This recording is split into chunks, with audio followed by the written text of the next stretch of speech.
Come back to Sid's builds. Yesterday, and like this whole week, my uncle's been in town from Wisconsin. Yesterday, he ended up helping me change out all my brakes and bleeding them. And I'll just put up pictures right here and explain and probably take a tire off of how to change it, because I mean, I've already know how to change it all, but you kind of need two people to help you, you know, yourself and another one. So this here is for you can actually bleed and change the calipers on your own, but it's kind of nice to have two people. But I changed out the calipers, the rotors, brake pads, and we bled them all. I should have filmed it yesterday, but I'll go over it and take off a tire today and show you guys and explain to you guys exactly how to bleed your brakes. And it's not going to be the professional way, but it's going to be like a situation where you need to fucking get it done. This here is going to be for a 2001 2500 GMC Sierra. It's going to be on a 6.0. My vehicle has almost over 500,000 miles on it. And it's original motor, really good. I treat her like a fucking grandma. The next build that I want to do is actually in the future. It's going to be for next year. Don't want to tell you guys about it yet because it's a surprise. So I'm just constantly working and gotta take care of my ride, gotta take care of my rig, and getting equipment for my stuff. Yeah, going to class, all kinds of stuff. So we ended up changing both the calipers that were 80 bucks each. Diesels are gonna be a hell of a lot more, but ended up changing out the calipers, changing out one of the rotors, jacking it up on the shock and the shock absorber, and it doesn't hurt anything.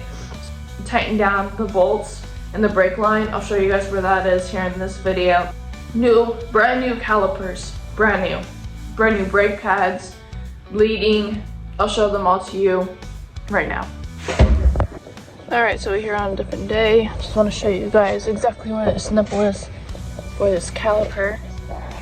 Ow. I have a pinched nerve in my shoulder, so it hurts.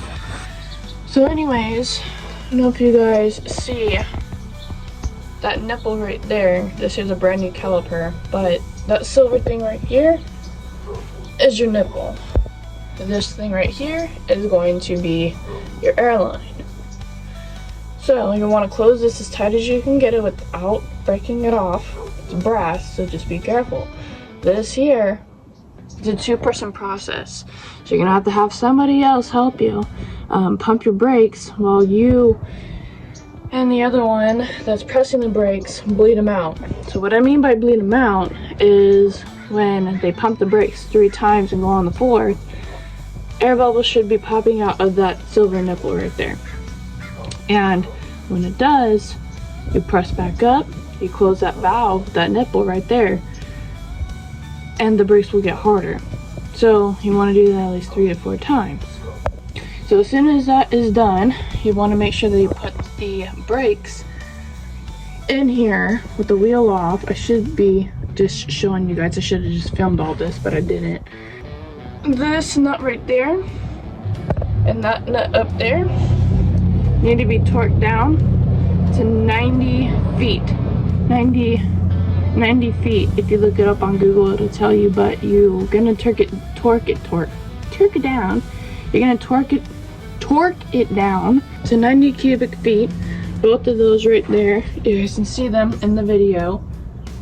Right there, and right there. These ones right here, I just hand tightened them. They're probably torqued down, but I just hand tightened them the best that I could. I didn't do it with an impact. I did my arm wrestles. This air hose was leaking pretty fucking bad. Clean it up with some brake cleaner, and then when you go to put the rotor back on, which is brake disc behind that plate right there. Good lord, that plate right there. You want to clean it also with like brake cleaner. Make sure no greases and oils and stuff are on it. So when you go to put your brakes on, there's an outer and an inner. You gotta make sure which one goes first, because the outer goes on the outside, the inner goes towards the inner side of the vehicle. So when you go to put them on, you're gonna take the caliper off. You're going to put the outer in, so it's gonna go inwards, and then the outer is gonna go inwards, and then the inner is gonna go inwards. So you want to have the actual caliper on. Have these puppies off. These gold things. These here are like upgraded, but these gold bolts right here, they go all the way through, and then they have that closing right there, the little boot. And then whenever you go to flap that down, put the brakes in, things like that, onto the new caliper, which it'll close, like the brakes will rest up on the actual rotor itself. In order to get these boots in the caliper, these right here and this one right here, the boots back in, all I did was just take a C-clamp and a wooden block, and I put my fucking muscles into it, and then they all went in. I did it one at a time. This one here has 2, 5-speed or anything below has 1 depending on the vehicle that you have, but I basically should just show you guys all this with the wheel off. I'll probably do it at the end of this video just to show you guys, but we ended up doing the rears, both of them. The other ones were pretty fucking shot, as you guys can tell. And then I'm gonna show you guys where the front nipple is for the front of the vehicle. Alright, so we're back here at the back wheel. Make the screen a little bit brighter. You guys can see it right here. That's where the nipple is for the front wheel. So you're gonna come all the way back in the fender wheel, and you're gonna look back in the back brakes. So there's your air line for the front, and there's your nipple for the air lines to make sure that there's no air bubbles in it. This here is what produces the liquid for the brakes, and this here is what bleeds them. So when they say, oh, well, I'm gonna bleed the brakes, that's exactly what you do. So for the reservoir for the brakes, it's in the engine, and when you go to bleed the brakes, when you go to bleed the brakes, you want to make sure that the cap is on the reservoir. That way no more air gets into there.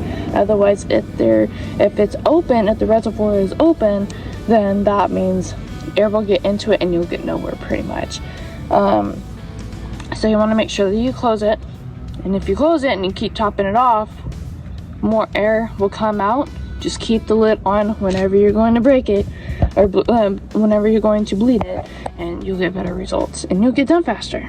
Never really even noticed this, but on the 6.0, these have dual wheel spacers, not wheel spacers, but they're like dual axle. I'll show you guys an image of what the hell that looks like, but there might be something in the future there.